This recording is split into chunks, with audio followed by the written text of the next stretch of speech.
नमस्कार। आज हम आपको एक कहानी सुनाने जा रहे हैं। एक छोटा सा किस्सा है, उसके बाद में हम अपना सत्संग आरंभ करेंगे।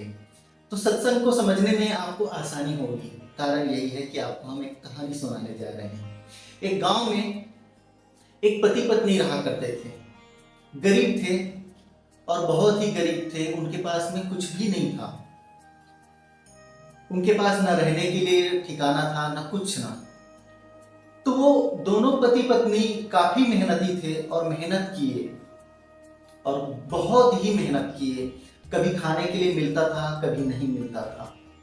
उस समय के हालात और स्थिति और परिस्थिति ही ऐसी थी कि कोई उन पर तरस भी नहीं खाता था।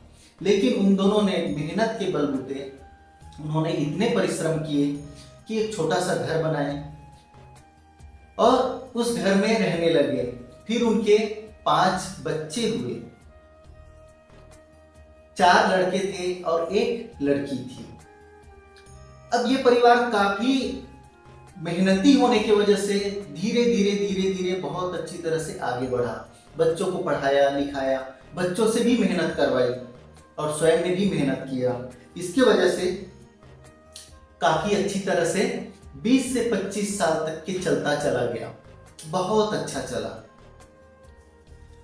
अब 20-25 वर्ष के बाद में क्या हुआ, उनकी बच्चों की शादियां होने लगी धीरे धीरे एक एक करके।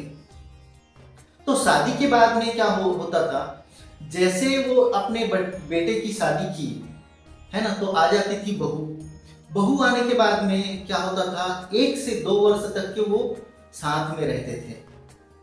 उसके बाद में वो अपना परिवार लेकर अलग हो जाता था और कहीं और जगह पर अपनी दुनिया बसा लेता था। बेटी तो चली गई ससुराल।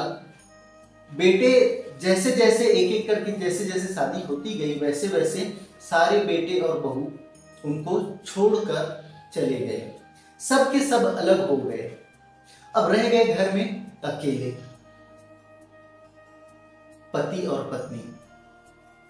अब देखने वाले क्या कह रहे हैं कि क्या किया तुमने, कैसी औलाद पैदा की, जो तुम्हें जैसे ही शादी हुई छोड़कर चले गए, अपनी पत्नी की बातों में आ गए और अपनी अलग दुनिया बसा ली। लेकिन तुम तो अकेले रह गए। 5-5 बच्चे होने के बाद में भी क्या हुआ, तुम तो बे औलाद के जैसे हो गए। तब वही माता पिता कह रहे हैं कि हाँ, आप तो सच कह रहे हैं। आज हमारे बच्चे नालायक निकले। हमारे सारे बच्चे नालायक निकले। उन्होंने हमें साथ नहीं दिया। हमने उन्हें 9 महीने तक के कोख में रखा, पढ़ाया लिखाया, भरण पोषण, किस स्थिति और परिस्थिति से गुजरकर उसको हमने संभाला ये हम जानते हैं। लेकिन वही बच्चे जब शादी हुई तो बीवी के पल्लू में छुपकर चले गए और हमें तन्हा छोड़ गए। तो उसके पीछे कारण क्या था कि उनकी बेटे और बहू उनको छोड़कर क्यों चले जाते थे। उसके पीछे का कारण क्या था। देखो, इस परिवार के जो पति पत्नी थे ना, वो काफी मेहनती थे, बहुत अच्छा कर्म किए और अपने कर्तव्यों का भी निर्वहन बहुत अच्छी तरह से किए। लेकिन जैसे उनके बच्चों की शादी हो जाती थी, वो छोड़कर चले जाते थे। उनको 2 साल के बाद में अलग दुनिया बसा लेते थे। इसके पीछे का कारण क्या है। इसके पीछे का कारण ये था, वो अपने बच्चों को बोलता था जिसकी शादी हो गई, तुम कमा रहे हो ना, वो जो तुम्हारा मेहनत का जो फल है, जो तुम्हारा महीने का जो भी तनख्वाह मिलता है, सैलरी मिलती है, वो सारा पैसा मुझे ला कर देते जाओ और जैसा मैं कहता हूं वैसे करते जाओ। जैसा मैं कहूंगा वैसे खाना है, जैसा मैं कहूं वैसा तुम्हें पहनना है और जैसा मैं कहूं वैसे तुम्हें रहना है। क्योंकि पूंजी बनाने के लिए हम क्या क्या करना पड़ता है, कितना भूखा रहना पड़ता है, क्या करना पड़ता है, ये हम जानते हैं। हमसे ज्यादा तुम नहीं जानते। इसलिए तुमको हमारी बातें सुननी चाहिए। और हम तो इस घर के मुखिया हैं, इसलिए तुम हमारे हिसाब से ही हमारे घर में रहो। इसके वजह से उनके बेटे और बहू क्या करते थे कि हम तुम्हारे हिसाब से क्यों रहे। सारा इनकम, सारा प्रॉफिट बाहर से जो हम कमाते हैं वो तुमको दे देते हैं। उसके बाद में भी हमको भिखारी की तरह हाथ फैलाना पड़ता है। और जब मांगने जाए, जरूरत पड़े, तभी भी आप पूछने लगते हैं कि क्या करोगे, क्या काम है। यही कारण था उनके बेटा और बहू जैसे शादी होती थी उसके 1-2 वर्ष के बाद में उनको छोड़ जाते थे और अलग रहने लगते थे, अलग दुनिया बसाने लगते थे। ऐसे करते करते उनके सारे बच्चे छोड़ गए, वो रह गया अकेला, तन्हा। तो एक्चुअल में ये दोनों पति पत्नी रह गए अकेले और उनकी उम्र का पड़ाव धीरे धीरे धीरे धीरे 60 वर्ष की आयु तक आई। 60 वर्ष की आयु तक आ गए, आने के बाद में उनका शरीर बुढ़ापे की तरफ जब अग्रसर हुआ तो कई तरह की बीमारियां इनके शरीर में दस्तक देने लगे। अब इस समय सबसे ज्यादा जरूरत इनको किसकी है? एक पालनहार माता पिता की। और ये भूमिका कौन निभा सकते हैं? उनके बेटे और बहुएं। लेकिन बेटा और बहू तो कब का छोड़कर चला गया है, वो दोनों रह गए हैं अकेले। अब इस उम्र में आने के बाद में भी बार बार यही कह रहे हैं कि हमने इन्हें 9 महीने तक के कोख में रखा, उसके बाद में पढ़ाया लिखाया, लालन पालन हर चीज उसका किया, उसके बाद में हमें बुढ़ापे पर छोड़कर चले गए हैं। हमारे बच्चे नालायक हैं, नालायक निकले, तरह तरह की उनको बद्दुआएं दे रहे हैं। अभी आप मुझे एक बात बताइए, क्या इन माता पिता के साथ में जो हुआ, इन पति पत्नी के साथ में जो हुआ, वो अकेले पड़ गए, उनकी बीमारी में कोई नहीं है, उनको खिलाने वाले कोई नहीं है, इन सब कारणों के पीछे कौन है?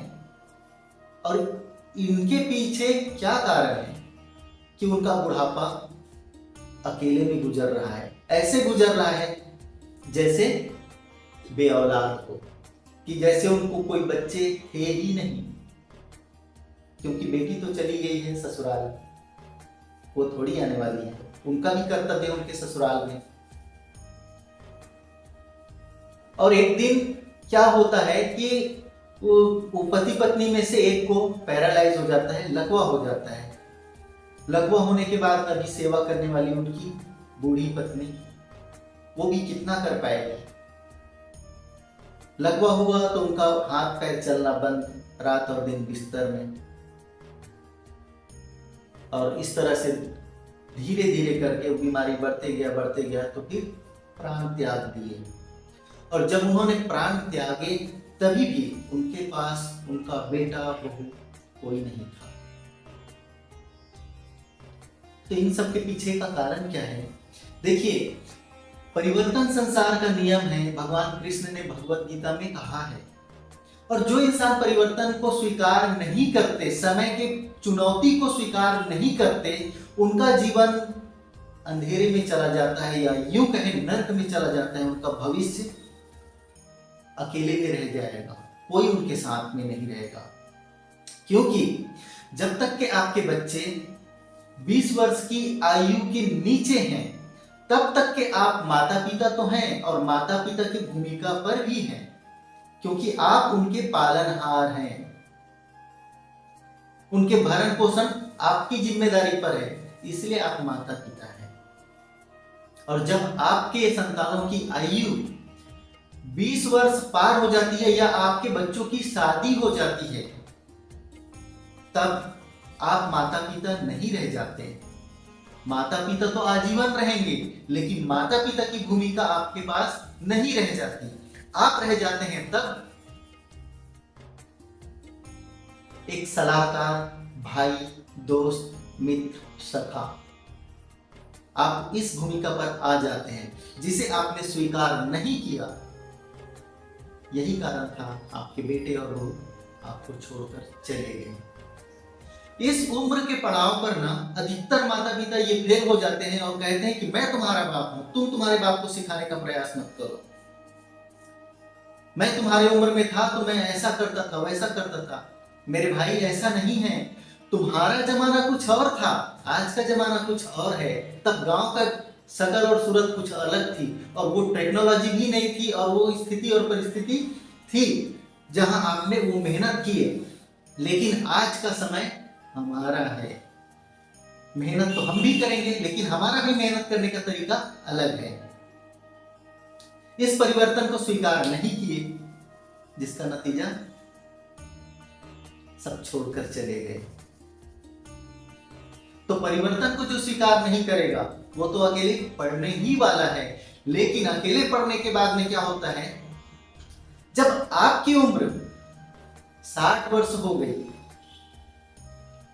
जब आप 60 वर्ष की आयु को पार कर गए, तब क्या होता है, जिस बच्चों को आपने भरण पोषण पालन किया था, आप माता पिता कहलाए, है ना, वही बच्चे, आपके बेटे और बहू आपके माता पिता की भूमिका पर आ जाएंगे, क्योंकि इस समय आपके पालनहार वही हैं।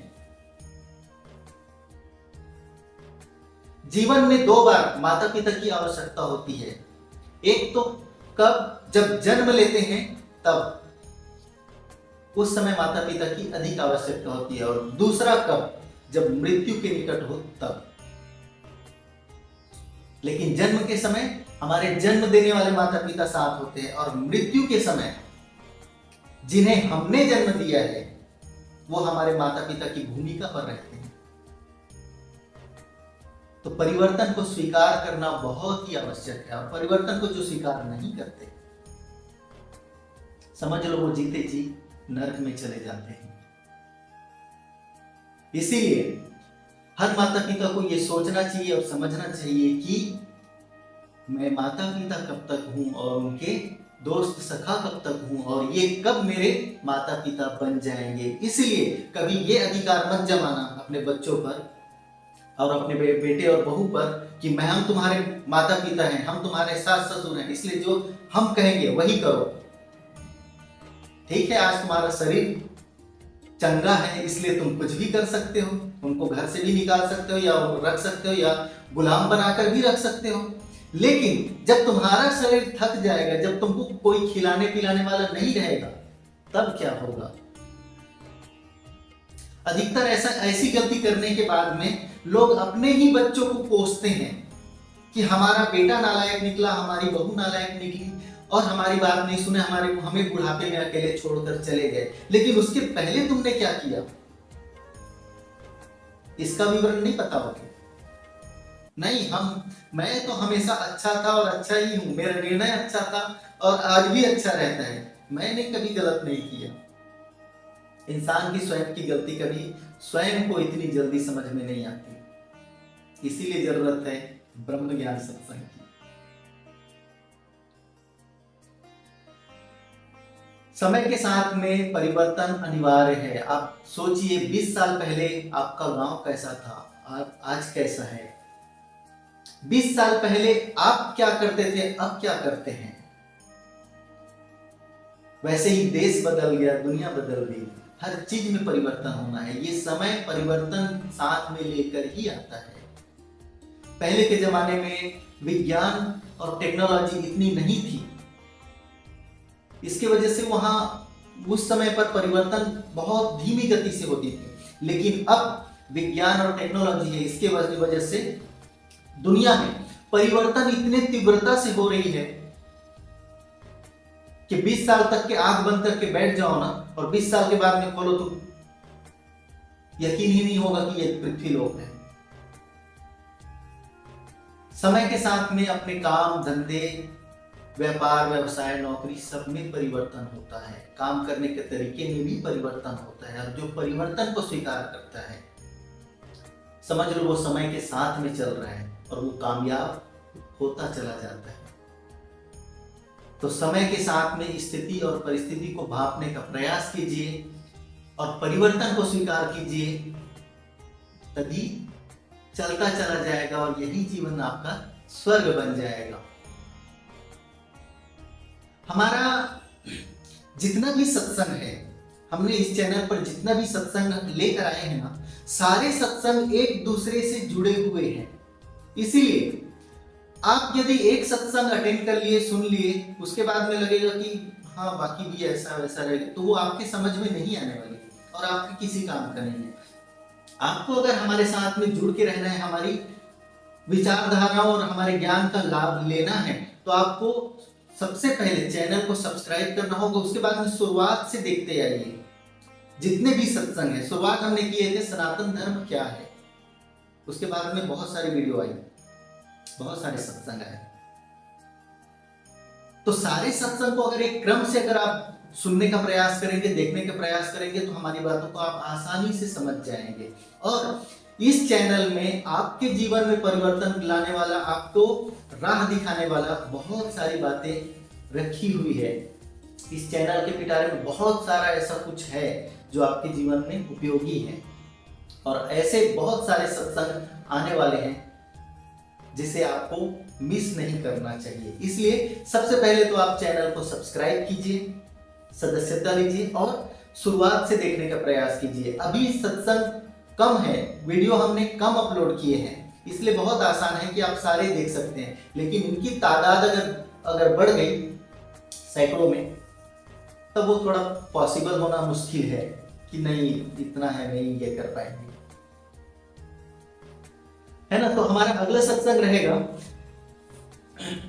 कि हम कभी कभी सोचते हैं कि हमें दिल्ली जाना है रविवार को, और उसी रविवार को हमें दिल्ली की जगह कहीं और जाना पड़ जाता है, मुंबई जाना पड़ जाता है। और ये फैसला, ये निर्णय अचानक लेना पड़ता है। क्या आपको पता है ऐसा क्यों होता है? जाना कहीं और था, पहुंच गए कहीं और। या तो ऐसा कि आपने जिंदगी में कभी सोचा नहीं था कि मैं ये कार्य करूंगा और वो कार्य कर रहे हैं आप, और उसमें आपको वैसा लाभ भी मिल रहा है। ऐसा आपके साथ क्यों होता है या सबके साथ होता है, क्यों होता है, ये जानने के लिए अटेंड कीजिए हमारा अगला सत्संग। तब तक के लिए नमस्कार।